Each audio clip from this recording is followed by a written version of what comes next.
మామ, లాస్ట్ వీడియోలో లూప్స్ గురించి నేర్చుకున్నాము. ఒకవేళ నువ్వు ఆ వీడియో చూడకపోతే చూసి ఈ వీడియో చూడు మామ. దానిలో ఇంటర్వ్యూ క్వశ్చన్స్ ఉన్నాయి, కవర్ అయినాయి, ఇంపార్టెంట్ మామ. ఈ వీడియోలో కూడా లాస్ట్ వరకు చూడు, ఇంటర్వ్యూ క్వశ్చన్స్ ఉన్నాయి, నీకు చాలా హెల్ప్ అవుతుంది మామ. ఓకేనా, ఇది ఇంటర్వ్యూలో నీకు చాలా హెల్ప్ అవుతాయి.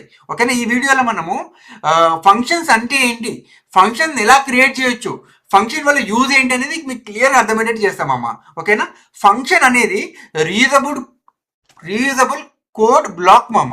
ఓకేనా, ఇక్కడ లాజిక్ని ఒక్కసారి రైట్ చేసి, ఓకేనా, మళ్ళీ మళ్ళీ యూజ్ చేయొచ్చు మామ. ఓకేనా, ఇది కోడ్ని క్లీన్గా, రీయూజబుల్గా, రీడబుల్గా, మెయింటైనబుల్గా చేసేది మామ. ఓకేనా, జావా స్క్రిప్ట్లో ఫంక్షన్ని క్రియేట్ చేయడానికి 3 మెయిన్ వేస్ ఉన్నాయి మామ. ఓకేనా, అందులో ఒకటి వచ్చేసి ఫంక్షన్ డిక్లరేషన్ మామ. ఫంక్షన్ని డైరెక్ట్గా డిక్లేర్ చేస్తాం మామ ఇక్కడ. ఓకేనా, ఇంపార్టెంట్ పాయింట్ ఏంటంటే మామ, ఇది హోస్టింగ్ని సపోర్ట్ చేస్తుంది మామ. ఓకేనా, ఎట్లా అంటే ఫంక్షన్ నేమ్ రాసి, ఫంక్షన్ స్పేస్ ఇచ్చి ఫంక్షన్ నేమ్ రాస్తాము. ఇక్కడ ఎగ్జాంపుల్ పెట్టా చూడు మామ, బ్రాకెట్ ఓపెన్ క్లోజ్ చేసి పారామీటర్స్ పెట్టేసి ఫ్లవర్ బ్రాకెట్ ఓపెన్ క్లోజ్ చేస్తాం మామ. దాని లోపల లాజిక్ రాసుకుంటావు. ఇక్కడ నేను యాడ్ అనే ఫంక్షన్ రాసిన మామ, దానికి A, B వేరియబుల్స్ పంపిస్తున్నా. ఓకేనా, దానికి రిటర్న్ ఏమి ఇచ్చాను మామ, A+B అని ఇచ్చాను మామ. సో ఇది రెండింటిని సమ్ చేసి రిటర్న్ చేస్తాడు అనమాట మామ. ఓకేనా, ఫంక్షన్ డిక్లరేషన్ అనేది మనం ఎక్కడ కావాలంటే అక్కడ దాన్ని కాల్ చేసుకోవచ్చు మామ. సింపుల్గా దాని method name add of 1 and 2 ఇచ్చామనుకో, ఏమొస్తుంది మామ, రిటర్న్ 3 వస్తుంది మామ. క్లియర్ కదా మామ, నీకు అర్థమైంది అనుకుంటున్నాను నేను. మామ, second way of declaration for functions వచ్చేసి ఫంక్షన్ని ఒక ఎక్స్ప్రెషన్ లా ఇవ్వడం మామ. ఇక్కడ ఫంక్షన్ని ఒక వేరియబుల్లో స్టోర్ చేసుకుంటాం మామ, దాన్ని డైరెక్ట్గా ఇన్వోక్ చేయలేం మామ. ఓకేనా, ఆ వేరియబుల్ని తర్వాత మనం ఎక్కడ కావాలనుకుంటే అక్కడ వాడుకోవాలి మామ. ఓకేనా, ఇది కూడా హోస్టింగ్ని సపోర్ట్ చేస్తుంది మామ. ఓకేనా, క్లియర్ కదా మామ. ఏం లేదు మామ, ఇప్పుడు ఇక్కడ కాన్స్టెంట్ యాడ్ ఈక్వల్ టు అని చెప్పి ఫంక్షన్ ఆఫ్ A, B ఇచ్చి సేమ్ ఫంక్షన్ పెట్టండి మామ. ఇక్కడ దీని యాడ్ అనేది వేరియబుల్, కానీ ఆ వేరియబుల్లో ఏం హోల్డ్ అయింది, ఫంక్షన్ని హోల్డ్ చేసి ఉంది మామ. ఓకేనా, ఇలా డిక్లేర్ చేసినప్పుడు నువ్వు ఇమీడియట్గా ఇన్వోక్ చేయలేవు మామ. బట్ ఫంక్షన్ డిక్లరేషన్ ఏదైతే ఉందో దానిలో మాత్రం నువ్వు డిక్లేర్ చేయొచ్చు, దాన్ని డైరెక్ట్ ఇన్వోక్ కూడా చేయొచ్చు మామ. ఓకేనా, క్లియర్ కదా మామ.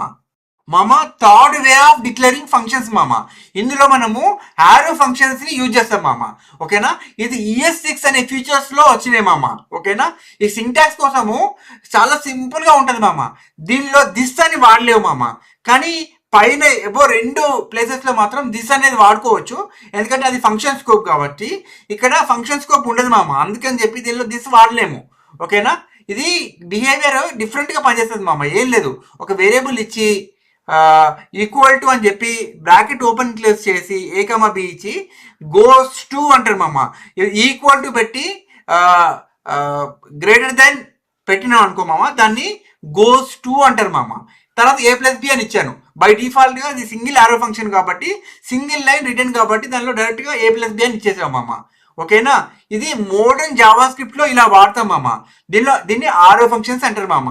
ఓకేనా, దీని గురించి మనం నెక్స్ట్ సెషన్లో మీకు డీప్గా అర్థమయ్యేటట్టు చేస్తా. బట్ ఈ సెషన్లో మాత్రం ఆరో ఫంక్షన్స్ ఇలా కూడా వీటిని ఇలా క్రియేట్ చేస్తారని మాత్రం గుర్తుపెట్టుకో మామ. ఓకేనా మామ, ఈ సెషన్లో మీకు ఒక ఇంపార్టెంట్ విషయం చెప్పాలి మామ. పారామీటర్స్ అంటే ఏంటి, ఆర్గ్యుమెంట్స్ అంటే ఏంటి కూడా నీకు పక్కా తెలిసి ఉండాలి మామ. పారామీటర్స్ అంటే ఏంటంటే మామ, ఫంక్షన్ డిఫినేషన్ లో వేరియబుల్స్ డిక్లేర్ చేస్తాం మామ, వాటిని పారామీటర్స్ అంటారు మామ. ఓకేనా, ఆర్గ్యుమెంట్స్ అంటారు మామ. ఆర్గ్యుమెంట్స్ అంటే ఏంటంటే ఫంక్షన్ కాల్ చేసినప్పుడు పాస్ చేసే వాల్యూస్ ని మనం ఆర్గ్యుమెంట్స్ అంటాం మామ. ఓకేనా, ఇది ఇంటర్వ్యూలో పక్కా అడుగుతారు మామ. ఓకేనా మామ, what is a function in JavaScript అని అడుగుతారు మామ. మనం ఏమైనా ఆన్సర్ చెప్పాలి దానికి, function is a reusable block of code design to perform specific task అని క్లియర్గా చెప్పాలి మామ. ఓకేనా మామ, what is the difference between function declaration and function expression అని అడుగుతాడు మామ. అప్పుడు మనం ఏమైనా ఆన్సర్ చెప్పాలి, function declarations are hoisted but function expressions are not అని క్లియర్గా చెప్పాలి మామ. ఓకేనా మామ, what is hosting in functions అని క్లియర్గా అడుగుతారు మామ ఇంటర్వ్యూలో క్వశ్చన్. దానికి మనం ఏమైనా ఆన్సర్ చెప్పాలి, function declarations are moving to top of their scope during the execution అని క్లియర్గా చెప్పాలి మామ. ఓకేనా వాట్ ఆర్ ఆరో ఫంక్షన్స్ అని అడుగుతారు మామ ఇంటర్వ్యూలో క్వశ్చన్. దానికి మనం ఏమని ఆన్సర్ చెప్పాలి? Arrow functions are shorter syntax for writing functions introduced in ES6 అని క్లియర్గా చెప్పాలి మామ. ఓకేనా? What is the key difference between arrow functions and normal functions అని అడుగుతారు మామ ఇంటర్వ్యూలో క్వశ్చన్. దానికి మనం ఏమని ఆన్సర్ చెప్పాలి? Arrow functions do not have their own this object అని క్లియర్గా చెప్పాలి మామ. ఓకేనా మామ? What are the difference between parameters and arguments అని అడుగుతారు మామ ఇంటర్వ్యూలో క్వశ్చన్. దానికి మనం ఏమని ఆన్సర్ చెప్పాలి?